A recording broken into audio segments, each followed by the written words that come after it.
My dad works in B2B marketing. He came by my school for career day and said he was a big ROAS man. Then he told everyone how much he loved calculating his return on ad spend.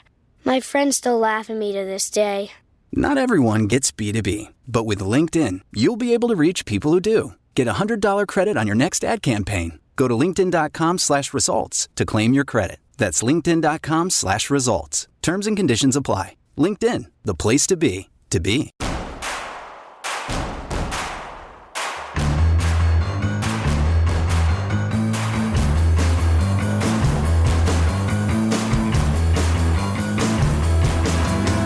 From your favorite source for Chicago White Sox talk, delivering news, interviews, analysis, and more.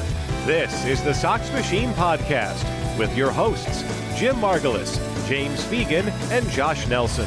Thanks, Rob, and welcome to the Sox Machine podcast. I'm your host, Josh Nelson, and it's Sunday night, September 22nd, 2024, and the Chicago White Sox have set history.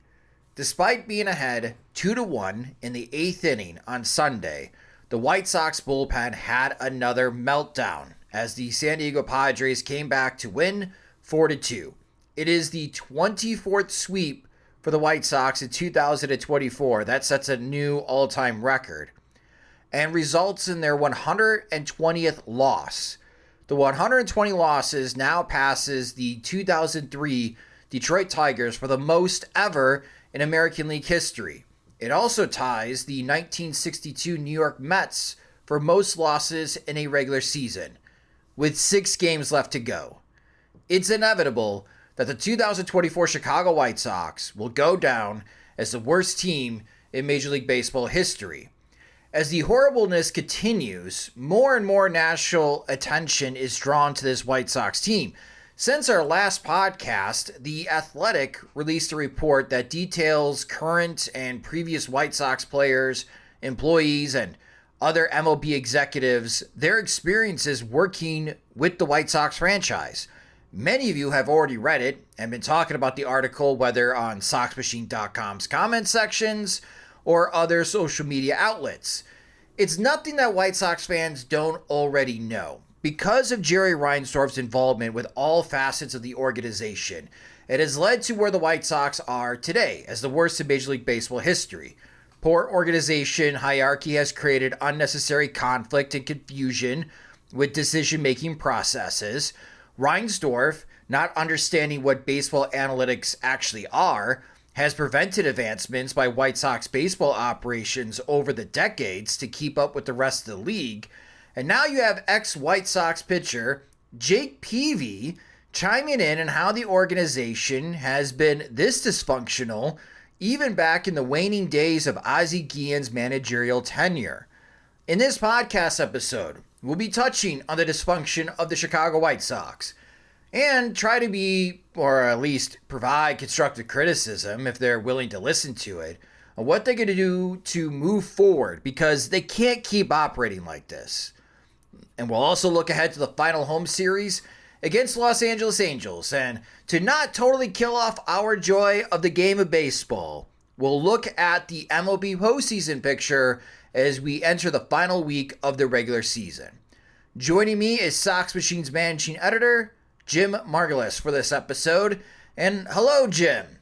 120 losses. Nobody could imagine before this season that the White Sox team could reach this level of awfulness. But as the season progressed and we came to the trade deadline, I think everyone associated with the White Sox knew this level of infamy was inevitable. It is the slowest unfolding disaster is what I keep thinking about. It's just, they knew it was bad in April and they knew it was bad in June. May was okay. Like May was the oasis of like competent baseball when they still had all of their best veterans pre-deadline and the schedule was the softest and actually looked like an ordinary bad 4th or 5th place major league team versus the worst team in modern history. But basically since June and then, July after this sell-off, you knew it was going to happen. And Chris Getz did not voice any kind of confidence that they would not set the record. When they fired Pedro Grifol, there was no illusion that this is going to be a move meant to avoid this sort of history. Like, they weren't saying 115 losses or bust, or 118, depending on how close they wanted to get the record, how precise they wanted to be. And, Getz saying at the trade deadline that, if we wanted to avoid the record, then we probably would have kept some guys, but we're just going to let this just sail off into space, completely unmoored. There are no engines. There's no gravitational pull to Earth. They're just casting off deep into the deepest reaches of the solar system until the oxygen runs out. That's it. I mean, that's really what it's like, is that kind of hopeless tragedy, and everybody aboard has lost hope long ago. And it's just like they had 3 months of oxygen left. So they just have a long time to consider their mortality, or in this case, like their place in history. And it's really depressing. What do you make of the report from The Athletic? To generalize it, Jerry Reinsdorf, the tagline from The Athletic, thinks he knows everything. And that is the problem for the White Sox, because he doesn't know as much as he should to be the primary decision maker in what sounds like all facets of how the Chicago White Sox operate, both on and off the field. Yeah, he doesn't know what he doesn't know. He's, I guess, wealthy and insulated enough to not care, or have people either say that he's right, or people just willing to accept it because they get cool titles and cool jobs. The most instructive part of the article, as a White Sox fan, White Sox writer, is that it is as bad as you think. And it is as bad as you could presume. There are a lot of inferences you could draw over the years based on what people around the league said, things like the org chart being very sparse when it comes to the analytics side, or just your research and development. You have, when they make high profile hires, I'm thinking the Ben Hansen, who is the big biomechanics guy. You had Matt Lyle, who is one of the early hitting coach analytics gurus who didn't click after 1 year in the organization. You had Sam Mondry Cohen, and they all left within a year or two. And they entered loudly, or entered with some fanfare, and they left very quietly.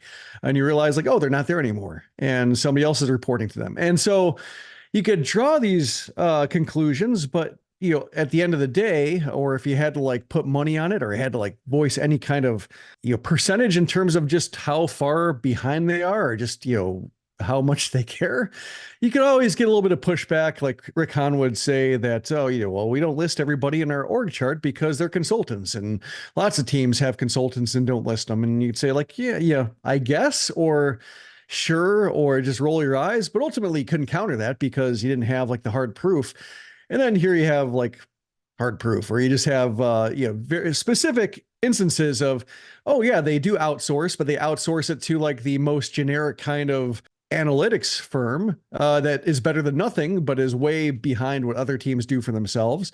You have the story about TrackMan data, how they just either don't refine it, or they do refine it in two different ways, and they can't actually produce useful, consistent numbers to help track progress or problems. And that was the aha. Yes, we knew it. So we didn't know it was that bad. We just knew that they were behind. And here are documented instances of how they are behind, and just how little they have cared, or how few resources they have devoted to these questions. And that's, I think, what was the most satisfying part. And that is, I'm sure Rick Hahn wanted to do more. I could see Kenny Williams not caring. And the unfortunate thing about the whole handoff is that Kenny Williams, after the 2011 season, 2012, 2011 was a disaster. He stayed around for one more year. They were better. They were healthier. And then he handed off to Rick Hahn the day-to-day duties. And that should have been the perfect time for a end scene. Do a victory lap, hang around as an emeritus type figure for a year, and then find another job elsewhere. It almost happened with the Blue Jays job. Yep. But that would have been perfect. That would have been a case of, yeah, he got his 5 years, then he got another 5 years, saw some cracks in the approach, get out, hand it off to somebody to do with a new vision, a more modern mindset, and then take your skills elsewhere where maybe you're fresh, or you'll have a fresh set of eyes. You'll have more exposure to the way other teams do things. And, maybe you'll get a new lease on life. You'll get a second wind, kind of like Dave Dombrowski does, being updated with new methods and being around new people. And instead, like, he just hangs around. Everybody just hangs around in the organization. Herm Schneider, Jake Peavy articles we'll get to, like, he still hangs around, like he's around the owner's suite. It's just, he's a hoarder. Jerry Reinsdorf is a hoarder, basically, when it comes to people. And it's as unhealthy as, a normal hoarder is, in just having so much stuff around, blocking the exits, having cardboard too close to the space heater, all that sort of things, where just the reason codes exist. And the White Sox, when it comes to like the way they organize their front office, have so many code violations. It's fine if Jerry Reinsdorf wants to be a hoarder of people. Just let someone else run the day-to-day operations. It is borderline insane to me that the White Sox continue to operate like this. They're not operating much differently than the minor league teams that report to them. Yeah. And I think this is where to provide constructive criticism of what the White Sox need to change. And this is something I've been advocating for a while. But Jerry Reinsdorf can no longer be doing what he is doing. Either the board needs to force him to hire a president to pretty much take over the day-to-day operations of the Chicago White Sox, and this role would overlook both the business and baseball operations. So instead of Chris Getz constantly talking to Jerry Reinsdorf or wondering where Tony La Russa is because he's Jerry's guy, Chris just works with the president of the Chicago White Sox. Brooks Boyer, the chief revenue officer for the Chicago White Sox, would provide the monthly or quarterly business reports to the president. And this single person would drive a new initiative for the Chicago White Sox, and we would be able to identify who is the decision maker. The other teams in Chicago, the other sports teams have this. Kevin Warren is the president of the Chicago Bears. Crane Kenny is the president of the Chicago Cubs. Jamie Faulkner, she's the president of the Chicago Blackhawks. Jerry's own damn son, Michael Reinsdorf, is the president and chief executive officer of the Chicago Bulls. The Chicago White Sox are the only team in the city that doesn't have this role. And Chris has got to talk to Jerry. He's got to get approval from Jerry. Brooks has got to get approval from Jerry about business things. Why in 2024 is this team still leaning on one decision maker being 88-year-old over the hill, the years have passed him, no country for old men, Jerry Reinsdorf, still the sole decision maker? What are we doing, White Sox? And internally, the gossip, the whispers, clearly in the Athletic article, are starting to leak out, Jim. And there's a growing frustration internally at 35th and Shields directed at Jerry Reinsdorf. So that's the first thing that they need to do after this season. And I know Jerry released that statement that he may have more to say after this season. This is what he needs to do. He needs to find another president. Because in any other business, if the other board members, Jim, were not older than Jerry Reinsdorf, Jerry would be forced out. Mm-hmm. Any other company, Jerry Reinsdorf would be forced out because of the poor performance not only on the field, but also from a business perspective. But somebody else needs to run the day-to-day operations and oversee everything that's happening with the White Sox. Until that happens, then I think what everyone's been saying for White Sox fans and media alike, and clearly ex-players, nothing is going to change until that happens. Now, Jim, do you think with these reports being released, and even Jake Peavy talking to Paul M. Banks, who wrote this great interview with Jake Peavy for a blog called Responsible Gambler. You can go check it out at rg.org while Jake is promoting the candle company. Classic blogging. Mm-hmm. Yeah, I miss those days. Will these reports actually change anything? Even though I make the suggestion and I make this case that this is what the White Sox need to do tomorrow to get themselves to be in a better track of success, both on and off the field, will it actually happen? It's funny when you say that they can't keep doing this, because having written about the White Sox for so long, whenever I say that, I know that they absolutely can. Yeah. I have no illusions when I say they can't keep doing this, then they will. But just in terms of whenever I say it, it's more along the lines of like, they can't keep doing this and expect it to work and be taken seriously and consider it a credible idea, et cetera. Like there's always like a second clause to that statement versus like, they can't keep doing this because it's wrong, and they'll recognize it's wrong because they don't. They just keep White Soxing. But yeah, I mean, like this is definitely, there's a critical mass of stuff going on right now. Or I should say, it looks like a critical mass. Maybe it isn't a critical mass. Maybe the White Sox ability to absorb all scrutiny, like maybe they don't like it. Maybe they don't like being under the microscope, but maybe once baseball season's over and the morbid fascination with how bad it can get just kind of dissipates, the White Sox will continue being business as usual and hope that, because it's really hard to lose 120 plus games in a season, that surely they won't do it again, just by having like a little less conflict in the front office. And, maybe they can get back to like 105 losses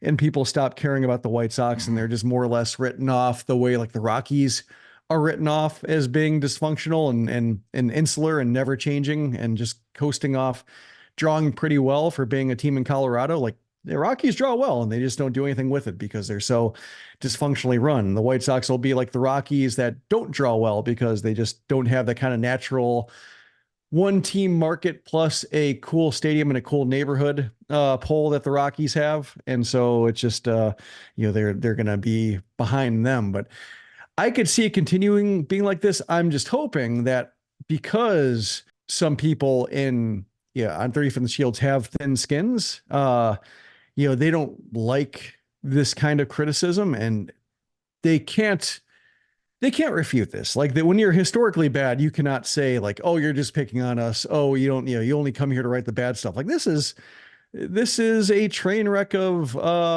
modern historic proportions.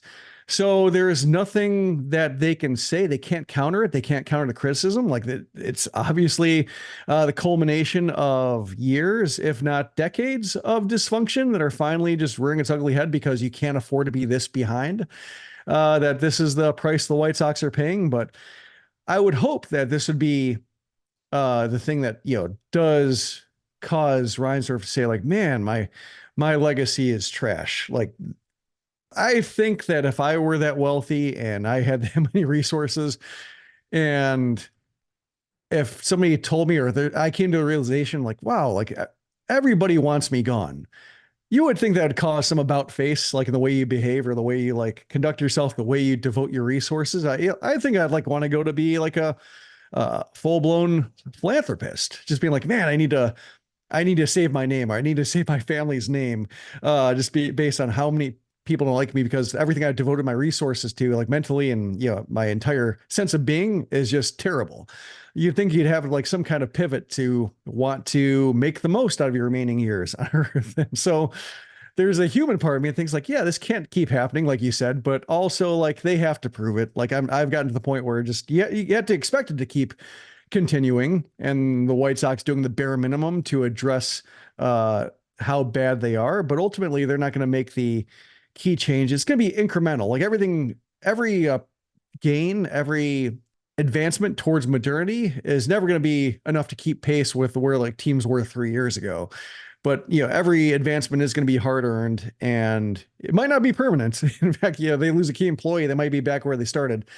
And that's how I assume it's going to keep going until we do hear like about a hire like you're describing, or we do hear like a quote from Jerry Reinsdorf that says, like, yeah, we will reconsider the way our businesses are done. We will conduct a search for a president. I'm effectively retiring from day-to-day operations. Then you still have to see if he actually does it. But I would at least take that for a starter to be like, I am the reason why things are going as badly as they're going, versus like, I'm very disappointed as a White Sox fan and we can't afford to keep doing this, but like making no actual movements towards not making the same mistakes they always make. Yeah, because this is what, the third rebuild since 2013 when they lost 99 games. Mm-hmm. This rebuild is not going to work, will not work, unless they drastically change things. Because in order for a rebuild to work, yeah, you got to draft and develop better. You got to nail some international signings. Those are part of the long-term pipeline. Those are like 3 to 5 year pipelines. But you also need to nail your trades, and most importantly, you need to nail free agency to patch the holes within your organization with key players, possibly star players, that could drastically change the outlook of your team. Who in the hell worth a damn in Major League Baseball is going to sign with the White Sox after what was reported in The Athletic and what Jake Peavy had to say? Nobody. Yeah. It didn't even matter if Jerry Reinsdorf's got $200 million. Yeah, I mean, like, And he's going to toss it to Willie Adames. Eric Fetty. Adames would be like, The Eric Fetty's of the world. I guess you could go back to Korea. Yeah, and like it would have to take the pipelines or the fields of talent that are suspected for like being like subpar competition and inflated numbers and everything like that. And you have to take chances on guys and invest more than, like, they beat the Mets out for Eric Fetty. So like they outspent the Mets in one regard. And it was a case of a guy coming out of the KBO after, a very successful year, but also no material jumps in velocity or power dominance. It was just a matter of like compiling an entire arsenal and believing that it would transfer over to the States. And the White Sox invested more than any other team. It was like 15 million, but like they did that. But I mean, that's who's going to sign with them are the non-obvious cases, like the ones that like I'm thinking like the Nate Eovaldi contract, like guys who are stuff monsters or have power, speed, play, premium defense, have a premium skill. I don't know if the White Sox can compete for those guys, as you know, every team gets more aware of which metrics ultimately are driving success or driving turnarounds, driving breakout seasons as the game evolves. So like the White Sox probably, those are the guys that can sign, are guys who are running up against the aging curve, or guys who don't have standout stuff or skills or exit velos, etc., and just have to get by on like a very delicately arranged set of talents. Yeah, players not worth a damn. Like, that's the point I'm making. Like, if you're worth a damn as a Major League Baseball free agent, you're not signing with the White Sox. It's a bad environment. It's a bad organization. Nobody has anything nice to say. I will take whatever Chris Getz is going to offer to me and tell my agent, please leverage this to a better deal or a similar deal elsewhere. That's what's going to happen in the next at least 3 years for the Chicago White Sox. This is going to be another hurdle that Chris Getz is going to have to leap over, which is probably why he's just being blatantly honest with the paying customers.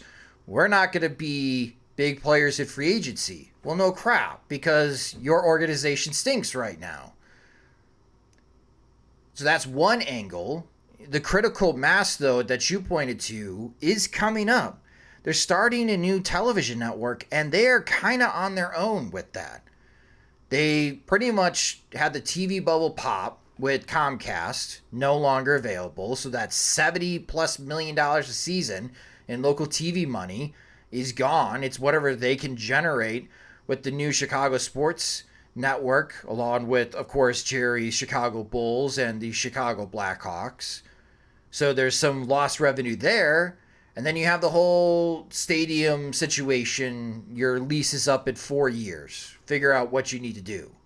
Like, yeah, all this impacts your on the field product. And if your on the field product stinks, no one's going to go and watch games. Like the White Sox are going to draw maybe 1.4 million fans this year. They just wrapped up their series against the San Diego Padres. The Padres just set a new attendance record. They drew 3.3 million. San Diego is not as large as Chicago. The Padres are drawing 3.3 million fans. You are drawing 1.9 million fewer fans than them. All these signs should be pointing to or be very obvious to Jerry Reinsdorf that clearly I need to take a step back. We need to go in a different direction. But I'm skeptical. Even with all these reports, what everybody is saying and what even we are bringing up, Jim, I'm skeptical that Reinsdorf will actually make these changes. Instead, I think Reinsdorf's going to dig in deeper, Jim. And he's going to entrench himself, and he's going to prove to everyone that I can fix this. I can get this working again before he dies. Great. Like that's pretty much just you've referenced this point. It's like your entire paying customer base is held hostage because an 88-year-old man doesn't want to let go. The Chicago White Sox. Yep. There's talent in delegation.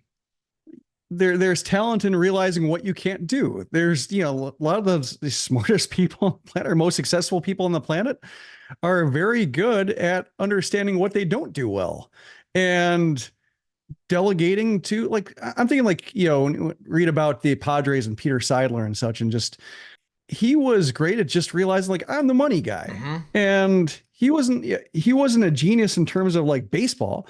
In fact, like you could say, like, depending on like how, hands off he was with AJ Preller, because like, Preller is like hyperactive, but had trouble building a team, and maybe Preller should have been fired. It's finally working now, but there've been a lot of missteps along the way that, maybe he was a little bit too loyal. But just in terms of like, if you're the owner, like, you can do so much goodwill by just providing the money and getting out of the way. People like you if you do that. People consider you smart if you do that. Like, he's trying to thread the toughest possible needle in terms of like being the person who not only was successful enough to, and we consider lucky enough to buy into baseball and make, I don't know how many times, how many fold he's made his money over when it comes to his initial investment. But just like, it's not only that, but you also then have to prove yourself being like a great baseball mind. And that's just a lot of too many things to try to be great at. And when you screw up the, part about like assembling a team, assembling an organization, building a roster, understanding that your preferred aesthetics for baseball are not the kind that win games in 2024 or 2017 or 2013, whatever, the year it is, when you make missteps with the broadcast because you think that your sense of humor is the one that counts for appealing to a younger fan base who wants to watch your team even if they don't win. Like that's what I think drives me nuts about this is he would already be, even if, regardless of what you think of him, regardless of what you think of billionaires, like he would already go down in the books as like a massively successful person. And he's just throwing it all away because like he wants it all. He wants to, I never quite understood this phrase, have his cake and eat it too. Just, not only be successful enough to be in a position to buy a team, but also be the best at running teams in basketball and baseball. And just, that's what is really just, I don't know if I consider it tragic. That strikes me as an overstatement because like ultimately Reinsdorf hasn't given me a reason to like be invested in him as the person, but just in terms of like a human story and, my ability to empathize, like that's what I don't get about this. It really does seem like if I were that rich and if I were in a position to buy a team, maybe I'd be that screwed up too in terms of thinking that I could do everything. But ultimately, I would think like if I came into money and decided to run the team, like I would just be the benevolent money figure, like the John Middleton type in Philadelphia. Just people like that I have pockets and are happy when I open them. And that's the best thing I can do. Yeah. And if Dombrowski screws up, like, nobody's mad at Middleton for Dombrowski screwing up. People are happy that that Middleton spent and decisions are made elsewhere. I just wonder if the end game for Jerry is to have one more great White Sox team win it all and shove it in the Mets faces, the Dodgers faces, the Yankees faces to say, see, you don't need to operate like you guys do to win. Look at me. Well, now look at you, Jerry. You have set an all-time worse with the way that you operate. Nobody is going to follow in your footsteps. The other team that kind of follows in your footsteps right now is heading to Sacramento, and we do not know the certainty of their near future with John Fisher. Congratulations. That's the company you now keep. What's up, everybody? It's Heisman Trophy winner Matt Leinart. I've got a podcast called Throwbacks with actor Jerry Reinsdorf where we'll be talking all things sports, but also so much more. We'll give you the behind-the-scenes stories from my days as the quarterback on an iconic college football team to Jerry's days as a star on an iconic TV series. So subscribe to Throwbacks wherever you download your podcasts and follow us on all social media at Throwback Show. Hey, Sox Machine podcast listeners, would you like an extra $500? Go to BlueWirePods.com/survey and complete the Blue Wire audience survey about you and your podcast listening habits for a chance to win a $500 gift card. This survey will help create a better advertising experience for audiences and in turn help this show. That's BlueWirePods.com/survey, where all you have to do is answer some simple questions for a chance to win $500. Make sure to read the full terms and disclaimer, plus complete the survey for a chance to win. Again, the website is BlueWirePods.com/survey. Well, for the Chicago White Sox, they did make a couple announcements. One, they have hired a new director of international scouting. David Keller, former professional scout of the New York Mets, will be joining the Chicago White Sox. He will also have the title as assistant general manager. Jim, I don't know much about David Keller. Our colleague James Fegan does. And I guess for Keller, he wasn't necessarily in charge of the Mets' international scouting efforts. So how do you feel about the White Sox bringing in someone like David Keller that could be a good addition to the front office and what Chris Getz is trying to do? Amidst having Jerry Reinsdorf as your boss, he is trying to get outside help and outside ideas and outside voices of the Chicago White Sox into the team to try to help change the culture and the future of the organization. But Keller does not have a long track record when it comes to international efforts. I think for international, the approach internationally, I think it's less reliant on one person being great, and it's more reliant on having a wide network and then having the support of, and here we go back to ownership, but just the people in charge of the money, to being like, we need a better facility. We need to have more, just training, development, nutritionists, et cetera, whatever makes your department first class. And then you have to be in the mindset, like, we need to be able to get the best 16-year-old talent, 17-year-old talent, depending on which market you're talking about, year after year, at least when our budgets allow, and when the timing is right. Because I think with Marco Patti, like, I'm not quite sure whether the older Cuban strategy and like kind of not spending your entire budgets was his idea, or whether it was like the best he could think to do with what has been a Reinsdorf hallmark, which is only spending money on things you can see. Like before the draft, domestic draft, amateur draft, before they implemented the hard slot values, it was kind of a free for all. And Reinsdorf spent the minimal amount. Like, he made his draft picks and paid them like he was not bidding for draft picks. When the international market is wide open, he did not invest like they had David Wilder once that thing fell apart. Like, they were mostly dormant for a few years. And Marco Patti came along and provided some respectability.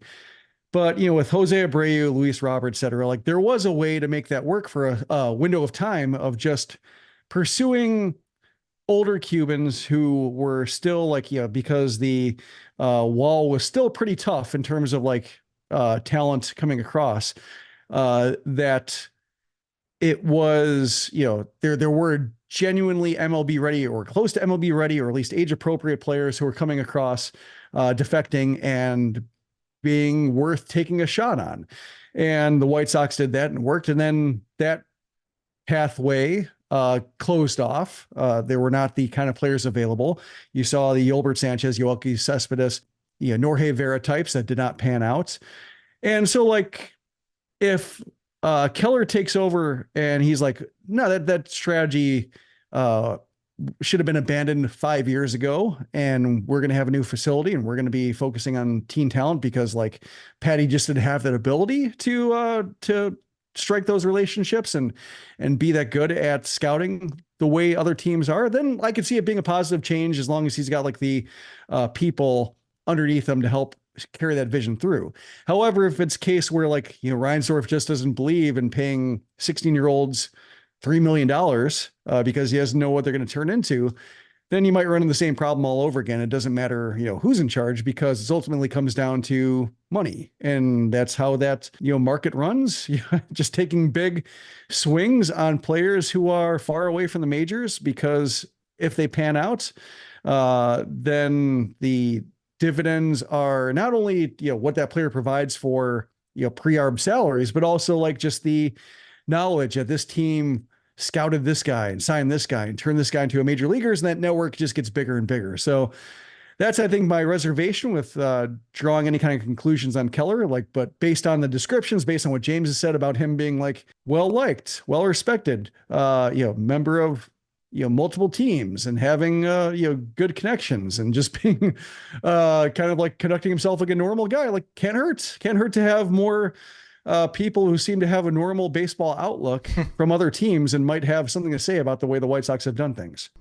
Especially what we have learned in the last few days. That's a good point, Jim. If David is responsible for like the new facilities, I also wonder if we hear from Chris Getz speaking about this hire, if he's going to work with Paul Janisch. Like, it's one thing to sign 16 and 17-year-olds out of the Dominican Republic or any of the other countries that are eligible for international signings, but it's another to get them into your facility and then hand that off to the Arizona League, right? And the complex leagues, and then eventually get them to Kannapolis.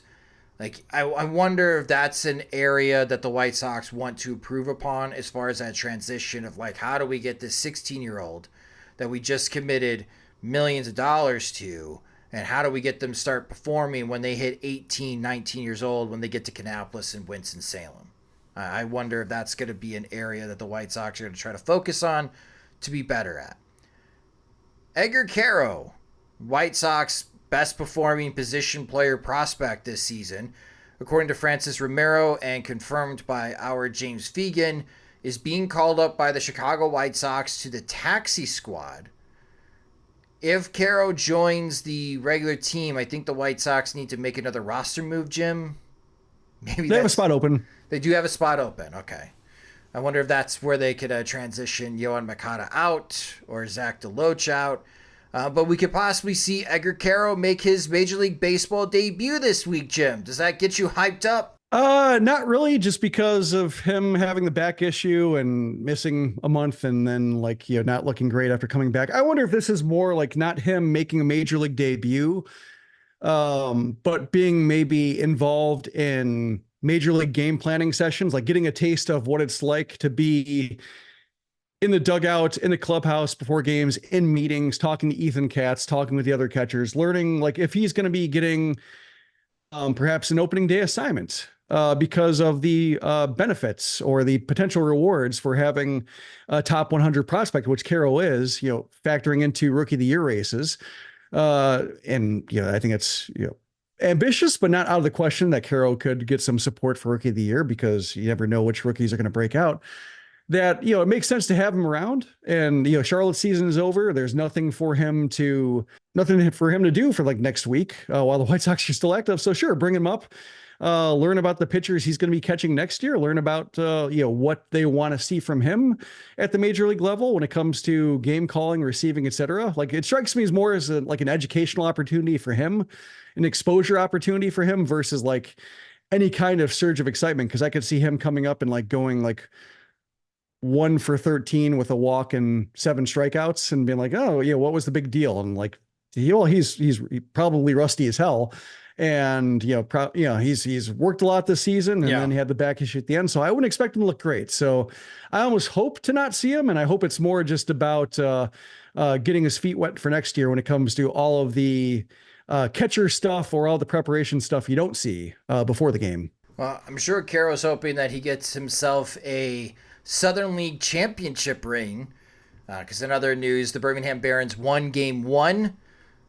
Game 2 is on Tuesday. They win Game 2. That's it, right? They win the championship, Jim? Correct. Be pretty cool. Last time the Barons won the championship was back in 2013. So good luck, Birmingham. We are rooting for you. Yeah. It was funny. I was at Game 2 of their series against Tennessee, and Tennessee had a lot of employees there.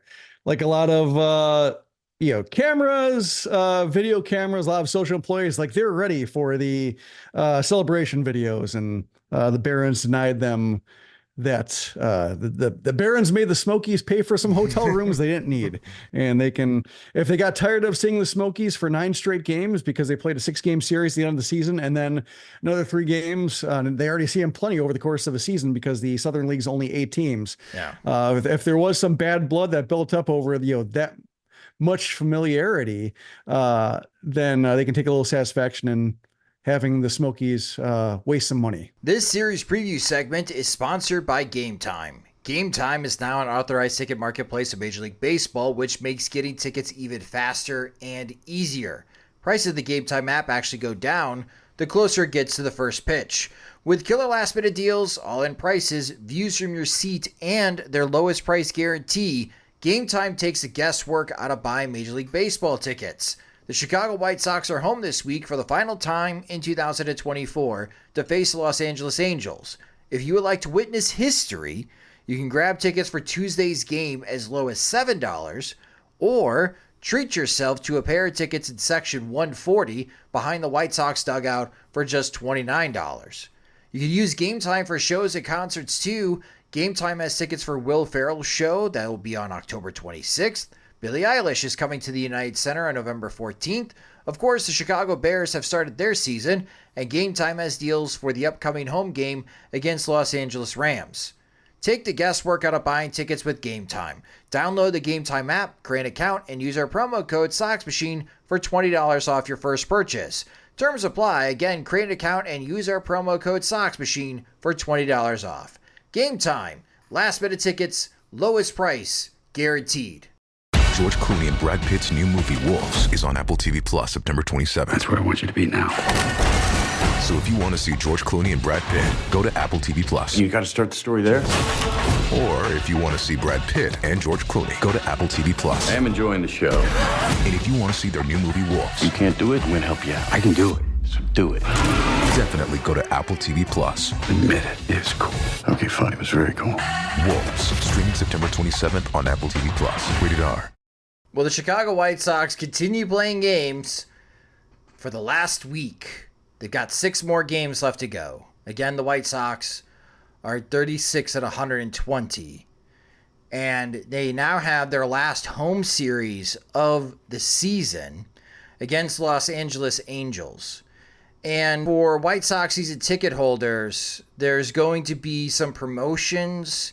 You should have received an email from your ticket rep. You're going to have a credit loaded into your account with the Ballpark app, $20 worth that you could use to spend for each of these 3 games. They're doing the Tuesday $5 pricing for all of the games at home, these final 3 games for the White Sox. Nothing has been announced for those that are not season ticket holder White Sox fans or those that just want to see history this week, with the series starting on Tuesday night. 6:40 p.m. Central Time starts for Tuesday and Wednesday. Jonathan Cannon will make the start for the White Sox. The Dart, Davis Martin, will make the start on Wednesday night. Thursday afternoon getaway day. I really hate this, in which that your final home game is at 1:10 p.m. Central Time on a Thursday when school is in session and people are working. But Garrett Crochet is the projected starter for the White Sox for the home finale. That should be Crochet's last start of the season because there will be only 3 games left against Detroit. But when it comes to the Angels, there's 2 questions that I have regarding this series, Jim. Not are they going to get swept again? Possibly. 1, is 125 losses within reach for the White Sox? And 2, is Garrett Crochet's start on Thursday his last start in a White Sox uniform? So let's start with Crochet. Jim, do you think Thursday will be the last start by Garrett Crochet in a White Sox uniform? Sadly, yes. Just seems like the White Sox don't have the appetite to extend him. Don't maybe necessarily think that if Crochet is an elevated risk of being injured or being limited to like the kind of profile he is now, that they need something more than him, that they can't afford to, think about the bad investments the White Sox have made in pitchers previously, like John Dinks, James Shields, etc. Like when a big investment or extension for them goes poorly, it really handcuffs them in a way that it doesn't handcuff other teams. Like, the Dodgers can trade for Tyler Glasnow and like he's not going to be available for the postseason. They're like, you win some, you lose some. Like that's their attitude for taking these big swings at guys. Whereas the White Sox, like they paid John Dinks, like John Dinks is the reason they can't afford this, or Eloy Jimenez or Yohan Moncada's, like, and so that's why I think like right now with everything in such a precarious position, the financial picture being really unclear, that they don't really have the appetite to extend anybody they don't believe 110% in. And I think pitchers, maybe they only believe 80% in a pitcher just because all it takes is one wrong throw to all of a sudden lose a year. Pitchers are just harder to invest in. And maybe the White Sox feel like they can't afford that misstep because Andrew Benintendi is already the misstep they can't afford right now. And he's, doing better, but still like he's not going to be the guy who helps this thing turn around. So that's why I think, Crochet, the best time to trade him is probably this winter. Like, I don't think it was the deadline because I think he had to prove he could get through a 6-month season. Now that he's doing that, even if it's been on an innings limit, that I think this is probably the max window in terms of how much time he has left on his, team control period. And then also how well he's doing because he really is finishing the season in his best form. If that is the case, again, Garrett Crochet was drafted in the COVID year 2020. He joined the White Sox that season for 5 games. Pitched in 2021 as a reliever, 54 games that he pitched for the White Sox out of the bullpen. Missed all of 2022 because of Tommy John. Just pitched 13 games in 2023. Was not very good in 2023. A lot of mixed results for Crochet. The White Sox took a risk in 2024 for the first time, making him a starting pitcher. And boy, that really worked out well for the White Sox and Garrett Crochet. In 31 starts this season, Crochet has pitched 142 innings with 203 strikeouts and 32 walks. And he was electric against San Diego. And I think we're going to continue hearing this rumor a lot in this offseason. The Dodgers. Easy for the Dodgers. If they had a pro scout just checking out because they have a critical series against the Padres coming up, which we'll talk about in a second. But if they just had a pro scout for this weekend between the Padres and White Sox, and they saw what Crochet did against the San Diego lineup, 4 innings, only 1 hit allowed, no walks, 8 strikeouts on 52 pitches. Yeah, I could imagine Andrew Friedman texting Chris Getz, let's chat, man. What's it going to take? You know what, Chris, how about you and me? Let's do a round of golf and the GM meetings in Scottsdale, Arizona in early November. And we could start building the framework of how do I get Crochet in a Dodgers uniform? Like, I could see that happen. How do I get Crochet for prospects I don't care about? The Dodger way. The Dodger way. Okay, so that's the first part. And I agree with you. I do think this will be Garrett Crochet's last start in a White Sox uniform. So for those that maybe you have PTO, if you want to see Garrett Crochet one more time pitch for the Chicago White Sox, you may want to take Thursday off and be among the 800 fans in attendance to watch that start Thursday afternoon for the White Sox home finale.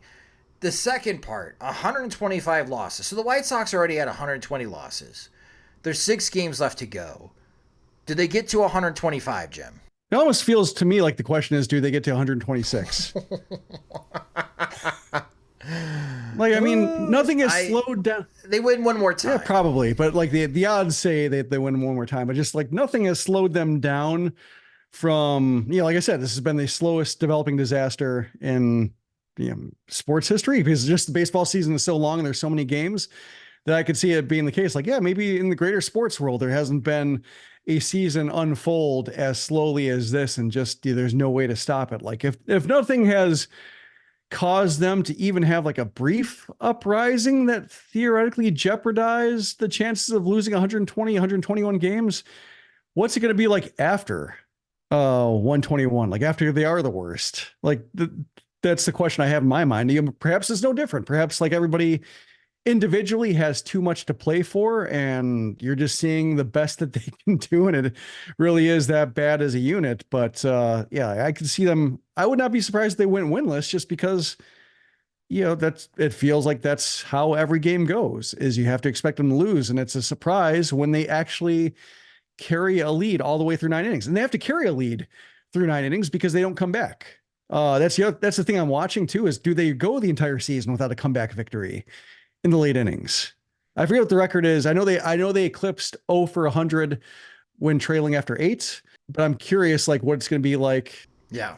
I forget what the record is after 0-7, or after 7 innings, but I think they're 0 for that as well. So like, are they going to go the entire season without a comeback victory? Because that's among the many damning stats, and there are so many of them about characterizing this team. Like that's one of them. Is just there was never one game, at least up to this point, that they almost did it in the opener in San Diego with Lenyn Sosa 2-run homer. Like they've come close a couple times.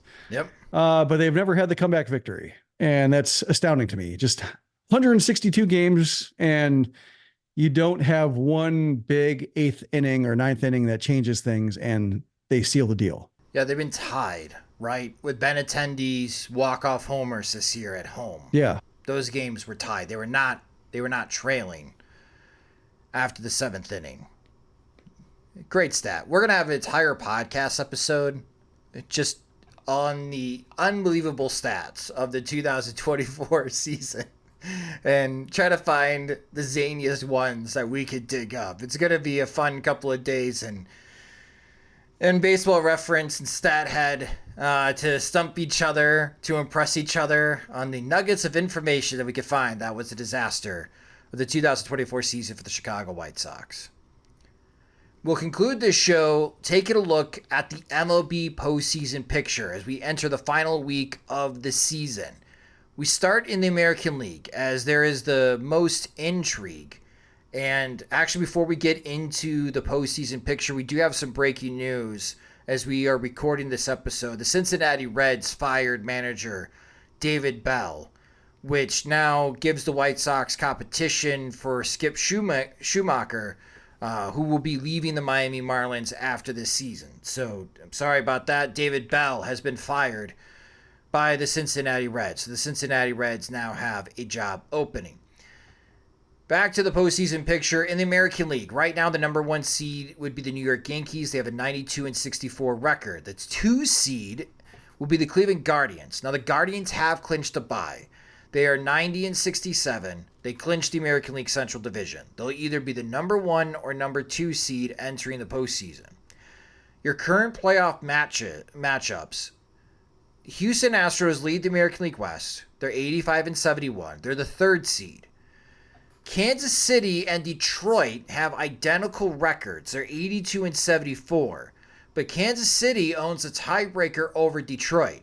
So A.J. Hinch and the Detroit Tigers, if the season were to end today, would be going to Houston to face the Astros.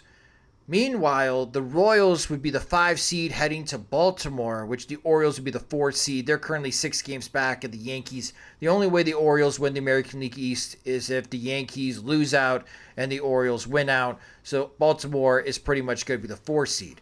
Now, what makes this interesting for the American League is a look at the wild card race from the 5th seed and the teams looking outside trying to get in.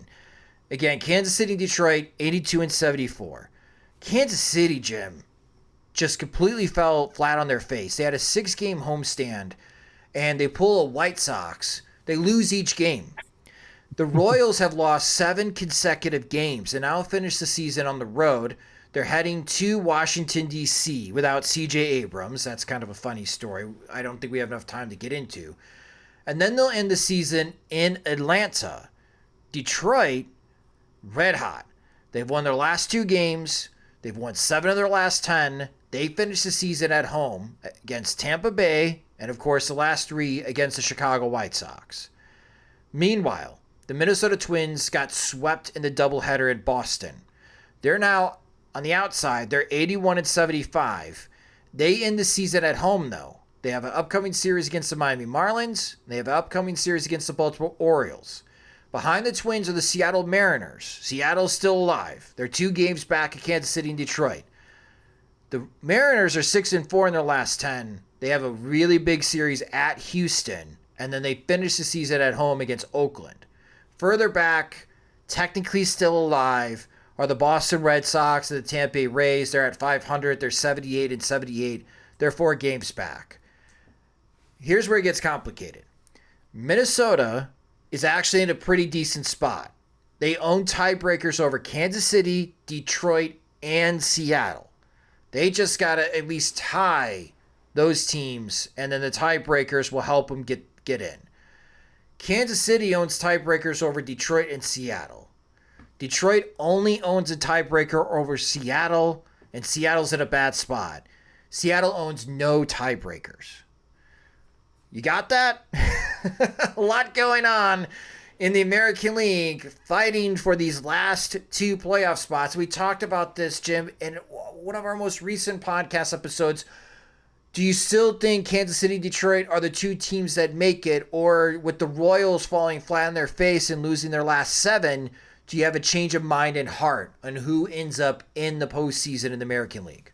I still think it's Detroit and Kansas City. Like, the tiebreaker is huge with Seattle. And we talked about Minnesota and how Minnesota just seems to be admitting that they have nothing and they're paying the price for cutting payroll after winning the division and seeing if they can get away with it. So if the Mariners had a tiebreaker, perhaps I could see them wrestling it, but they're effectively 3 games out with a week to play. That's just a lot. And they haven't proven themselves to be. Yeah, I guess they have the pitching, and Julio Rodriguez is hitting better now. So maybe they finally have that star, like center fielder, star middle of the lineup figure that they've been missing the entire season. So I like them better than the Twins, but they just have to, they have to win an extra game effectively because of that tiebreaker situation. So that's why I think it'll be the Tigers and Royals. What I find fascinating is how the leagues have flipped from being, for a lot of the season, when you had the Orioles and the Twins and the Royals, but also the Mariners and Red Sox looking good at any point, it looked like the American League had 6 good teams going to the postseason, and the National League was one where, man, it gets really dicey after 4, especially after the Braves lost Acuna, and they were kind of just, I think the Braves have done an admirable job of like holding it together. But really it's just a matter of the Padres weren't getting it together. Diamondbacks were kind of up and down, and it was just, a whole lot of mediocrity after the 4th spot. And now, like, you look at the Mets, how well they've been playing, and they're the last team in, tied with Diamondbacks. Diamondbacks have been pretty good all year, or at least for most of the year. Just had the misfortune of playing in the NL West, but like now they have 6 teams I'm interested in watching in the postseason, whereas the American League, with the way the Royals have flagged at the end of the year, even the Orioles have been very unimpressive for a lot of the second half. That all of a sudden the National League is the teams where I'm really more interested in seeing those series over the course of weeks than I am watching the American League. Yeah, because in the National League, the big story Well, there's two right now. One, you have this really critical series that's going to be happening in Los Angeles. The Dodgers right now are the number 1 seed. They're 93 and 63. They have a 3-game lead over the San Diego Padres, but these two teams face each other in Los Angeles. San Diego still has a chance of winning the National League West because they have won 7 of 10 games against the Dodgers this year. They're 7-3. They already clinched the season series. If the Padres pull off the improbable, and it seems improbable with the way that Shohei Ohtani has been hitting as of late and performing, good Lord, what a week he is having. If the Padres sweep the Dodgers, San Diego's got a chance of being the number 1 seed in the National League, as the Dodgers have a 1-game lead over the Philadelphia Phillies, which the Phillies are 92 and 64. The Milwaukee Brewers would be the 3rd seed. They're pretty comfortable there. They already clinched the National League Central. But these last couple of spots, because of the Mets winning on Sunday Night Baseball over the Phillies 2-1, the Mets are 87 and 69, and so are the Diamondbacks. But the Mets own the tiebreaker over Arizona. So the Mets would be your 5th seed. Meanwhile, the Diamondbacks are now your 6th seed. And you have the Atlanta Braves at 85 and 71. So with the attention, to Jim's point, in the National League, while you are watching history this week with the White Sox, on your 2nd and 3rd screens, if you have an MLB.TV subscription, you got Padres at Dodgers, and you have Mets at Braves. What 2 awesome series to enter the final week of the season, Jim, with how everything played out and the timing of these games. You could watch the drama unfold in Atlanta between the Mets and Braves, 2 storied division rivals, and then a new rivalry, the Padres and Dodgers, watch that late night. Like, boom, 5-6 hours of quality baseball during the midweek. You couldn't ask more for that as a baseball fan, especially entering the final week of the season. Yeah. And then like in the middle of it all is the Brewers, and they fascinate me just in terms of like how satisfying they must feel their season has been, just with losing Craig Counsell and then just replacing with the bench coach and basically waxing the Cubs and the Counsell saying at the end of the year that they're better than us. And, just seeing the investment in manager, the groundbreaking investment in a manager that the Cubs made in Counsell, and just the Brewers must just be feeling very smug right now.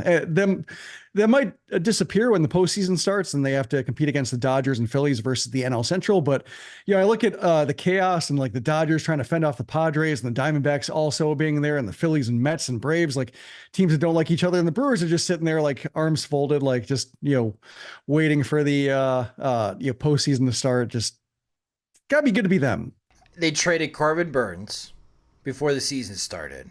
They lost Christian Yelich to a pretty significant back injury, and they're still going to win 90-plus games. Yeah, it's good to be them. They just do... Had to be very satisfied. They just do everything right. Like, they don't... They problem solve. They rarely carry a payroll above $125 million, and if they do, that's like a big deal for the Brewers. And as you mentioned, like with Craig Counsell in his press conference when the Cubs were eliminated from the postseason, Counsell's like, on every facet, there's a large gap right now between the Cubs and Brewers, which I don't think Cubs brass, I'm sure Jed Hoyer doesn't appreciate that type of commentary from the manager, but Craig Counsell's right. Like, there is a big gap that the Cubs need to close off with the Milwaukee Brewers. They're just doing everything better than them. And the Cubs still spend money. They could spend more money. They absolutely could do that. But, yeah, the Brewers are sitting pretty. The Mets have been playing great baseball. I think we have the field set, Jim. I don't see, with the way the Mets have been playing, I don't see Atlanta having enough to get into the postseason. Because after the Dodgers and Padres series, San Diego goes from Los Angeles and they go to Phoenix to face the Arizona Diamondbacks. A really big week for the Padres and a tough week at that. But I still feel like we have the field set for the National League, and it's just a matter of getting to watch these games when the postseason starts in a couple weeks. That's my read on it as well. Like, I guess you can't count the Mets engaging in some classic LOL Mets shenanigans. Sure. Yeah, they're always waiting for the other shoe to drop. And so that could theoretically happen. Same thing with the Braves sweeping the Mets would be suddenly a shocker. And like the Royals have that kind of vibe to me. Like, I'm trying to remember what year it was with the Padres. It was like the early 2000s, I think, where they were leading the NL West for most of the year. And then like in the last 2 weeks, it kind of all fell apart. I think the White Sox were like that in 2012 as well. But like the baseball season is so long that if you are that big of a surprise to lead a division or be in a postseason spot, like sometimes you just can't quite outrun it. And I'm trying to find the division. I might not find it fast enough now to be fascinating, but yeah, that's what it kind of reminds me of. Like if the Royals missed it, I could see retroactively like writing that story of, it's a long season and the Padres couldn't quite outrun it, or the Royals couldn't quite outrun it because it's 162 games and it lays bare all the problems and all the reasons why you were doubted in the first place. So that's, I think, maybe what could happen to the Royals if anything changes. But I just think the Mariners would be the team to do it. And the Mariners just having to win an extra game because there isn't a 163 anymore. That just makes it a little bit too tough for me. Yeah, I wonder if it ends up being Detroit finishes second in the American League Central, the Twins finishing in third, and the Royals finishing in fourth. But how much enthusiasm will the Braves have in that final series at home against the Royals if they lose that series Tuesday through Thursday against the Mets? Like, that's what I'm wondering. If the Braves win that series against the Mets, the Braves have everything in the world to play for. And that becomes a very tough final weekend for Kansas City. Makes for great drama and entertainment because you have two teams fighting for their playoff lives in the final weekend of the season, and it's an interleague matchup between the Royals and Braves. But my gut's saying that even though it'd be kind of humorous if the Twins don't make the postseason because of those tiebreakers, I wonder if the Twins do sneak in as the 6th seed and we'll have to go on the road to face the Houston Astros. That's kind of what I'm feeling right now, with Detroit then having to go to Baltimore to face the Orioles as the 4-5 seed. That's what my gut's saying in the final week, Jeff. Yeah, I was thinking of the 2010 Padres. That was one where they led 6.5 games in late August and then lost 1, 2, 3, 4, 5, 6, 7, 8, 9, 10, like 12 in a row. And then all of a sudden that lead disappeared to 1, and then they just could not win in a rock fight the rest of the way. But that's kind of how I feel like if the Royals were to fall apart this badly, like you could understand it because they weren't even supposed to be in the situation in the first place. But well, I suppose we'll see. And that's why they play the games and all that. Yes. You know who is the general manager of the 2010 San Diego Padres? Because I'm looking at the page right now, Jed Hoyer. Yep. Oh, Jed. Well, that will do it for this episode of the Sox Machine podcast. I hope it was a little cathartic. Cathartic. It's like cathartic and pathetic. Combining the two. Yes. At the beginning part of the episode, I know we're all really frustrated and aggravated with the Chicago White Sox, and really it boils down to that Jerry Reinsdorf is still around and holds great authority still over the White Sox, despite all of the objections that people have internally and externally and all the evidence laid out that the White Sox need to change things. But it does warm my heart to see a lot of comments on Sox Machine, especially under our posts, that we are your still connection to the White Sox and that you guys are rooting for us even though you hate the White Sox right now, how angry they have made you.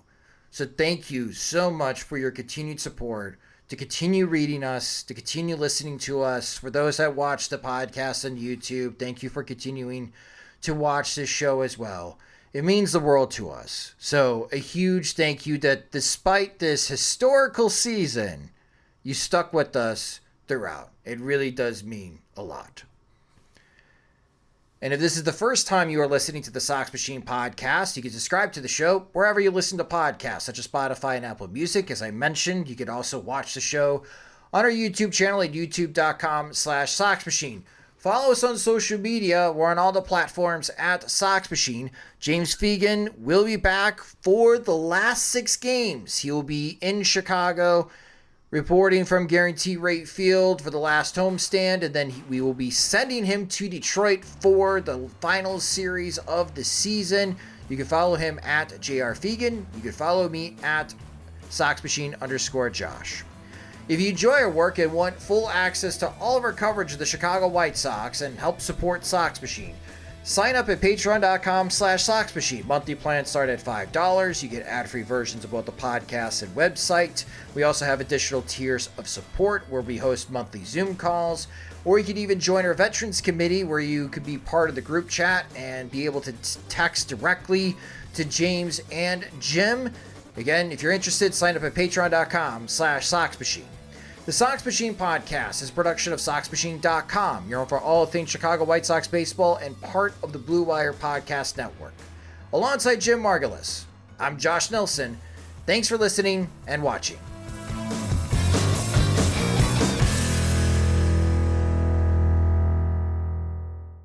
This is an ad by BetterHelp. What are your self-care non-negotiables? The things you know make you feel better even when it's impossible to make time for them. Like that workout you try to squeeze in between kids' activities, work, and everything else you have going on, and before you know it, it gets pushed to tomorrow. Sound familiar? But it's the moments when you feel like you have no time for yourself when those non-negotiables are more important than ever. Those are the things that keep you strong, healthy, motivated, and prepared to take on everything life demands of you. So why not make therapy one of them? BetterHelp Online Therapy makes it easy to get started with affordable phone, video, or live chat sessions you can do from anywhere, and the option to message your therapist between sessions if anything comes up. Never skip therapy day with BetterHelp. Visit BetterHelp.com today to get 10% off your first month. That's BetterHelp, HELP.com.